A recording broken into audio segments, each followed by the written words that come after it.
추도식이 있었는데 노무현 전 대통령 17기 추도식이 있었는데 여기에 일배로 추정된다고 하는데 저는 일배라고 봅니다. 그냥. 예, 왜냐하면 그 포즈나 그 옷이 그냥 일배예요. 일배로 추정된다라고 표현하던데 언론에서는 일배 50여 명이 우르르 왔어요. 네. 이거는 처음 있는 일 같은데 사진 좀 띄워봐 주세요. 저 그 티셔츠 저거 일베 사진 맞거든요. 예. 일베에서 쓰는 처음에 이제 노무현 대통령을 저 그림으로 저 뭡니까 얼굴을 노무현으로 바꿔서 그리고 저거 나중에 문재인으로 바꾸고 네. 또 이재명으로 바꾸고 해서 일베가 놀이하는 저거 티셔츠 확실하고 저 손가락 표시도 확실하죠. 네. 저거는 일베입니다 그냥. 근데 저 둘만이 아니라 여러 명이었다는 거잖아요 지금. 네, 그러니까 그때 저희가 이제 2시가 추도식이에요. 그래서 그 봉화 마을 자체가 그 굉장히 많은 군중으로 가득 차 있을 거 아니에요. 근데 저렇게 일베 티셔츠를 입고 손가락 이렇게 표시를 하면서 뭐 너무너무 막 이렇게 낄낄낄낄 거리는 청년들이 계속 이렇게 돌아다녀서 사람들이 뭐 잡기도 하고 막 신고도 해주시고 그런 상황이었는데 이게 조직적으로 했구나라는 걸 알게 된 게 추도식이 한 50분 정도에서 끝나고 나니까 기념관이라고 건물이 있거든요. 이제 기념하는 그렇죠. 관이 있는데 기념관에 수십 명이 우르르 한꺼번에 입장을 하더니 곳곳에 흩어져서 걸어다니면서 이렇게 손가락 표시를 하면서 정원이나 이런 데서 인증샷을 찍기 시작한 거예요. 확실하네. 그래서 직원들이 뭐 하시는 거예요? 나가세요. 막 했는데 뭘 폭력적으로 때려 부수는 것도 아니고 그냥 걸어다녀요. 안 하는 척 하다가 또 직원 가고 나면 또 하고. 그래서 이거를 이제 직원들이 저 사진도 그렇고 체증하기 위해서 찍어둔 거예요. 근데 저희가 너무 답답하고 화가 났던 게 이게 경찰에 신고한다고 뭘 끌어낼 수 있는 것도 아니고. 현행법상으로는. 예, 제가 정말 화가 났던 게 저 남자 친구의 얼굴을 공개를 하고 싶었는데 공개하면 제가 벌금 내요. 개인정보법 위반으로 얼굴 깠기 때문에. 제가 할게요. 제가 할게. 여기 법이 그렇다는 네, 네가 하는 게 중요한 게 아니고 법이 그래요. 법이 그렇다는 거 아니에요? 그래서 아니, 저 사진을 다른 언론들이 퍼das을 때는 더 가리더라고요. 더 완전히 보호를 해주더라고요. 어둡게. 그리고 저 사람을 고소 고발한다고 해서 처벌받지 법이 없잖아 법이. 처벌받지 않아요. 관련법이. 맞아요. 그게 맞아요. 더 문제예요. 지금 사자 명예훼손죄라는 게 사실을 말해야지 허위 사실을 말해야 처벌하고 저건 모욕이잖아요. 살아있는 사람만 모욕죄를 처벌하고 돌아가신 분에 대한 모욕죄가 없어요. 이거 조롱, 희화, 정치적인 모욕인데 의도적으로 하는 것이고 또 우연히 온 게 아니고 지금 사전에 그 집결 공고 해가지고 모였다는 거잖아요. 맞습니다. 그죠? 이게 지금 화면 나가듯이 인스타그램을 하나 만들어서 이게 그 게시글 보통 올린다고 생각하잖아요. 그것도 올리지만 스토리 기능이 있습니다. 인스타에는 스토리 기능이라고 24시간이 지나면 알아서 삭제가 돼요. 아하. 그래서 요즘은 그 인스타 DM이라고 하는데 메시지, 전화 이런 걸 다 거기서 합니다. 그러니까 밖에서 보면 일단 당연히 모르는 거고 나중에 24시간 지나면 시스템 자체가 그냥 증거가 없어지게끔 돼 있으니까. 자기들끼리만 계속 업데이트가 되는 거네. 예, 맞습니다. 그래서 이번에도 그 스토리로 또 적극 소통했다는 것도 발견했습니다. 그래서 한 50여 명 정도 모였다는 거죠 지금. 예, 누적해서 이렇게 다양한 집단들이 그리고 왔죠. 자기들이 그렇게 인증 사진을 찍어서 자기 SNS에 올리는 거예요? 어디다 올리는 거예요? 그게 이제 일간 베스트 같은 데도 올라오고 일베에도 올라오고. 예, 아니면 인스타나 스레드 같은 데 인증 사진으로 올라오고 지금은 저희 재단에서 공식적으로 모니터링 한다고 하니까 이럴 땐 잠깐 좀 숨어 있다가 나중에 좀 이 이슈가 사그라들면 그럴 때 또 나 다녀왔었다 이러면서 영웅행세하고. 얘들이 해외 기반 그런 플랫폼을 자주 애용을 해요. 해외 기반. 그러니까 이제 일베 같은 경우에는 우리나라 경찰 같은 데서 터니까. 이 사람 누구냐라고 하면 털 수 있어요. 근데 구글 기반으로 한 곧 뭐 인스타라든지 아니면은 뭐 페이스북이라든지 서버가 해외에 유튜브라든지 있으니까. 예. 거기는 묵묵부답이거든요. 그래서 거기다가 주로 이렇게 본인들 법적으로 문제된다 싶으면 똑똑해요, 굉장히. 거기다 올리는 거예요. 맞습니다. 와가지고 그럼 사진 찍는 거 말고 다른 사진들 보면은 이 다른 사진도 있거든요. 자, 저기 좀 탈 쓰고 도깨비 탈 같은 것을 쓰고서 본인이 두리번거리면서 다니고 있었고 이게 일본 악기라고 하더라고요. 일본 악귀. 예. 맞아요. 그러니까 돌아가신 날에 돌아가신 추도식 하는데 악귀 탈을 쓰고 온 거고 다른 시민들의 경우는 나무총을 들고서 여러 명이 몰려다니는 나무총이요? 네, 그러니까 금속 탐지기 같은 게 있을 거라고 생각했던 것 같아요. 그래서 뭔가 폭력 행동을 할 것처럼 나무총을 가지고 여러 명이 배회를 해서 이 경우에는 시민들하고 저희 이제 경비하시는 분이 잡았어요. 잡았더니 다 도망가고 한 명이 잡힌 거예요. 그래서 너 네 친구들 불러와라 해서 불러와서 총을 뺐고 반성을 시키고 풀어줬다라고 해요. 아, 그러니까 법적으로 걸리느냐 안 걸리느냐 다 검토한 다음에 사람들을 조롱하고 희롱하고 그리고 찍어서 인증사진 올릴 목적으로 여러 가지 행위를 했는데 근데 그거를 보고 불쾌하게 생각하는 사람들은 제지를 하고 사진을 찍고 그리고 무슨 말을 했다는 겁니까 와가지고 근데 말도 쏟아냈을 거 아니에요. 네, 이게 사진 보여드리면은 저한테 이제 제보가 몇 건이 지금 오고 있거든요. 네. 그 오고 있는데 뭐 예를 들어서 그 봉사자분들이 되게 많으시잖아요. 그쵸. 그럼 그분들을 찾아가서 되게 친근한 얼굴로, 그러니까 겉으로 보면 절대 모릅니다.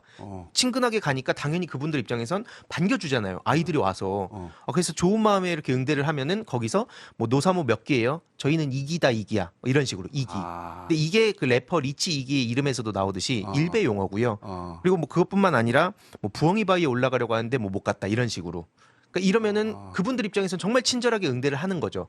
그게 이제 그들 사이에서는 또 되게 조롱의 그러니까 어떤 카타르시스를 주는 겁니다. 자기들끼리 쓰는 용어를 실제로 와서 봉화마을에 자원봉사자들한테 자기 입으로 말하고 예. 그걸 인증하고 예. 그러니까 이게 봉사자분들뿐만 아니라 사실 사회 전반적으로 정치권이든 뭐 경찰, 사법부 다 포함해서 이 문제가 그 공백이 지금 너무 심한 겁니다. 저들은 앞에 말씀 주셨듯이 학습을 엄청 해서 오는데 사회 전체적으로 이걸 잘 모르니까 그동안 이제 무관심했던 거죠. 그러니까 그 빈틈을 파고들어서 계속 조롱을 하고 법망도 피하는 겁니다. 저게 수박도 마찬가지. 변호사들이 붙은 것 같아요. 변호사들도 있어요. 일베 변호사들이 변호사들 있어요. 처음에 노무현 대통령 서거 얘기를 조금 해야 될 것 같은데 돌아가시고 나서 전 국민적인 참배 분위기 있었지 않습니까? 그래서 그때 이명박 국정원이 뭘 했냐면은 이 그 참배 분위기를 이어가면 안 된다. 그래서 이 노무현 대통령의 권위를 떨어뜨리는 방법을 찾으려고 심리학자들, 박사들, 국어학자들을 다 찾았습니다. 그때 그래서 영정사진의 코알라, 노알라가 그때 나왔어요. 그리고요, 국어학자한테 가서 제가 국어학자를 그때 취재했는데 서거라는 말 말고 조롱할 수 있는 다른 단어를 찾으라고 해서 사거, 그냥 죽어서 갔다. 조선일보가 저 사과를 썼어요. 실제. 당시 기사에. 그랬어요. 서거라 하지 않고 사과라고 이렇게 하라고 했고요. 그다음에 논두렁시계 이런 것도 국정원에서 만들어준 단어였어요. 워딩이었어요. 근데 그때도 법률가들이 붙어서 이걸 만들어서 어디까지 해라. 그리고 오프라인에 모여서는 어디까지 하면 안 걸린다. 표현의 자유가 우리나라에서는 굉장히 존중받는 그 얘기가 있었는데 국가 권력에 의한 2차 가해라고 이게. 네. 자연 발생적으로 나온 게 아니고 아이들 놀이로 국정원이 그 댓글팀, 그 공작팀이 조직적으로 한 국가 권력에 의한 2차 가해예요. 그게 놀이로 남아 있는 거야 지금 여전히. 심리 전단에서 노무현 대통령의 일말의 존경심도 보이지 말라. 이게 지시 사항이었어요. 그래서 원세훈이 당시에 뭐 이런 좌파들이 이걸 한 걸로 만들어라. 책임을 이제 좌파 쪽으로 떠넘기라는 지시까지 해가지고 결국 이 내부 분열을 또 야기한 거였잖아요. 온라인, 오프라인에 다 그 법률가들이 어디까지 라인을 딱 정해줍니다. 그래서 세월호 폭식 투쟁도 그것도 라인에 딱 걸쳐 있어요. 노무현 그 일베 놀이 시작해가지고 이게 세월호로 넘어오고 그 이태원 참사도 넘어오고 이게 계속 이어지는 거예요. 계속 이어지다가 5.18 스벅은 들킨 거예요. 맞아요. 원래 걔네들은 이런 걸 곳곳에 해놓고 자기들끼리 낄낄거리거든요. 모른다 하고. 이스터에그잖아요. 그렇죠. 그리고 나서 들키면 전면 부인합니다.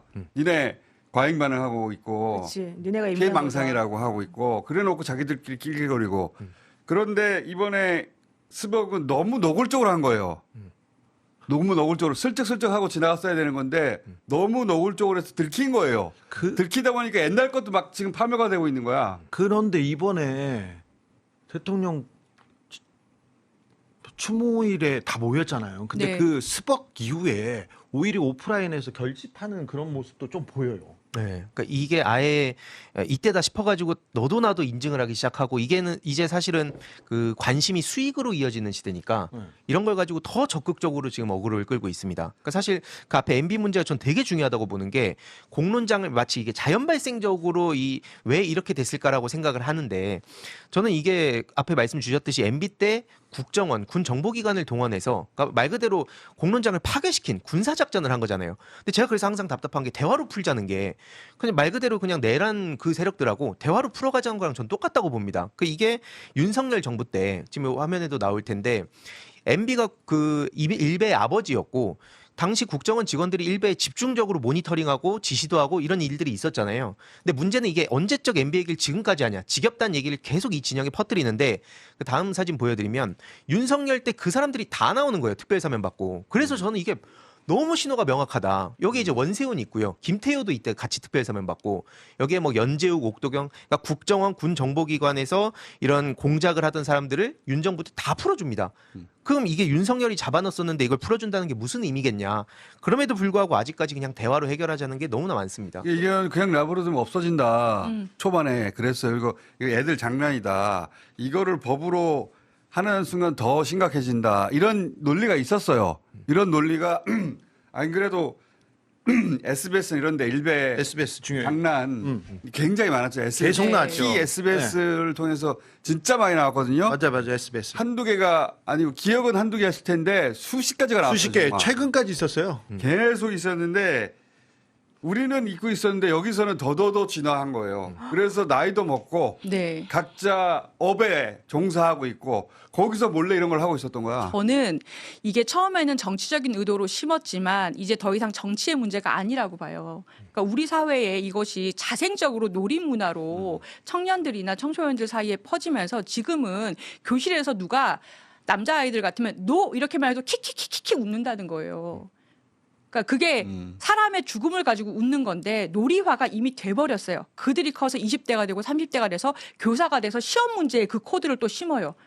그래서 이거를 노무현 대통령의 죽음을 갖고 시험 문제를 내는 이게 실제로 몇 년 전에 문제가 됐었거든요. 있었죠. 근데 정치적인 이 문제를 떠나서 지금 이 문제가 사회적으로 일으키고 있는 게 이 일베들이 하는 조롱하는 것이 죽음이잖아요. 뭐 세월호도 있고 5.18의 죽음도 있고 노무현 대통령의 죽음도 있는데 이 죽음들의 공통점이 뭐냐면 역사적으로 우리 사회에 어떠한 의미가 있거나 우리 사회에서 역사적 맥락에서 일어난 사회적으로 잊지 말아야 될 그래서 우리가 추도를 17년째 하고 있는 거잖아요.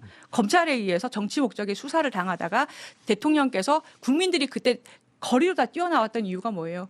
시민이 주체적으로 주인이 될 수 있게끔 일깨워 주신 우리의 지도자였는데 사망을 하시니까 사람들이 다 거리로 뛰어나왔고 그 추도가 자연스럽게 지금까지 이어지고 있는 거예요. 근데 일베의 이 죽음에 대해서 조롱하는 문화 때문에 이 역사를 잊게 돼요. 역사적인 죽음들의 의미, 5.18의 의미 이런 것은 희석이 되고 없어져 버리고 그냥 이게 웃긴 것으로 희화돼 버리는 거예요. 이게 우리 사회에 끼치는 악영향이 어마어마합니다. 그래서 이거를 단순히 뭐 여야의 문제, 이명박에서 시작된 무슨 뭐 보수와 진보의 이런 게 아니라 지금 우리 사회의 역사를 잊은 민족은 미래가 없어요. 끼치는 해악을 생각을 하고 그래서 아마 규제가 나왔다고 저는 생각해요.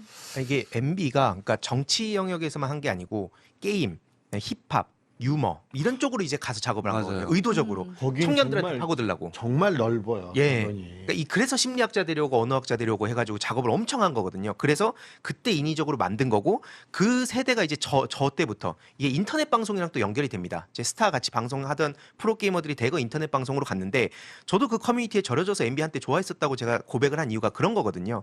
그냥 게임 커뮤니티 하는데 계속 그런 얘기가 나오고 뭐 좌파는 부끄러운 거다 이런 얘기들이 나오니까 그냥 자연스럽게 그걸 습득을 했었습니다. 그러니까 이게 습득해서 성장한 20대 남성들이 10대 지금 30대 40대 70대보다도 더 극우적이에요. 70대보다도 더 보수적이고 여론조사를 해보면 지능적이고. 그런데 이 사람들이 지금 말한 이런 문화에 그 놀이 커뮤니티 그리고 놀이로서 게임으로서 10년 이상 노출돼서 그래서 이 극우 세대가 탄생한 거예요. 20대 남성에. 네. 그 이게 장난이 아닌 거예요. 예. 근데 너무 교묘하고 비열하다. 그러니까 이거는 한마디로. 철저하게 마치 그 낫지를 지금도 처벌하고 있는 것처럼 철저하게 사회적으로 교육하고 처벌해야지 간신히 사라질 수 있는 거예요. 저절로 사라지지 않고 점점점 커질 겁니다, 이거. 네. 이게 논리적으로 그래서 접근하면 항상 이게 막히는 이유가 유머로 파고들기 때문인데 그 해외에선 그래서 밈 같은 거를 단순한 유머로 보는 게 아니라 이거 굉장한 안보 문제 거의 무기로 지금 비유하고 연구하고 있거든요. 근데 한국은 너무 지금 속도가 늦다. 그리고 실제로 이들의 멘탈리티를 이해할 필요가 있는 게 전 당연히 동의하지 않지만 다수가 어딘가에 한 방향으로 갈 때 여기에 맞서는다. 여기에 또 심취하는 학생들이 되게 많은 거예요. 그러니까 이렇게 여기에 이 심지어 금기를 깬다고 표현을 합니다. 힙합에선. 그래서 그 래퍼들이 특히 그런 쪽으로 가는 게 다수가 한 방향으로 갈 때 난 여기에 맞선다. 이걸 그래서 가상의 권력이라고 만든 것도 이제 MB 때 시작을 한 거고. 근데 예전에는 그게 예. 독재였거든. 예. 지금은 도덕과 윤리를 그렇게 놓고 그걸 깨부셔야 된다고 생각하는 거야. 맞습니다. 완전히 잘못된 거지. 예. 이거는 법으로 일단 정해야 됩니다. 아주 강력한 법으로. 이게 독일에서는 나치 상징물이나 인종 혐오물 자체를 그러니까 그거를 가지고 뭐 구체적으로 어쩌고저쩌고 하지 않아도 이거 자체를 인터넷에 유통시키면은 그거를 규제를 해요. 근데 우리도 역사를 혐오하거나 역사를 조롱하는 표식을 몇 개를 정해서 역사 혐오 표현이나 역사 혐오 표현을 플랫폼에서 이렇게 유통시키는 것 자체를 규제하는 법을 만들어야 돼요. 거기에 더불어 이제 벌금을 계속해서 반복하거나 그러면 가이드라인을 정하면 그 친구들이 그 가이드라인을 조금 뛰어넘는 조금 변형한 그 작품들이 계속 나올 거예요. 작품이 아니라 계속 이런 결과물들이 나올 텐데 벌금을 때리면 무서워합니다. 근데 벌금이나 처벌이나 이게 되게 애매하고 쉽지 않아요. 너무 쉽지 않아요. 어려워서 쉽지 않아요. 지금 그런 것도 중요하겠지만 그것들하고 같이 병행해서 이게 얼마나 정말 사람으로서 할 수 없는 행동인가에 대한 인식을 좀 제고시키는 교육도 해야 방향을 되고 네. 계속 세게 해야 될 것 같아요. 법도 해야 되고 교육도 해야 되고 정치권에서 이게 얘기도 너무 해야 되고. 부끄러운 일이거든. 그러니까 이거는 있을 수 없는 일이에요, 사실. 근데 이 세대, 지금 이미 20대가 된 이 남자, 특히 남성 세대는 이걸 흡수하고 성장했어요. 놀이로, 문화로. 너무 자연스러워요. 근데 잘못됐다고 말해주는 사람도 없고, 법도 자기들 내버려 두고 있고, 자기들끼리는 낄낄거리면서 몰래 승리를 만끽할 수도 있고, 그러니까 계속 성장하죠. 그러니까 노무현 추도식에 가서 저런 일을 한다는 거 상상할 수 없거든요. 네. 다른 세대들은 진짜 말도 안 되는 건데 얘네들은 어릴 때부터 10년 이상 노출돼 왔기 때문에 이제는 밖으로 나온 거예요. 그렇죠.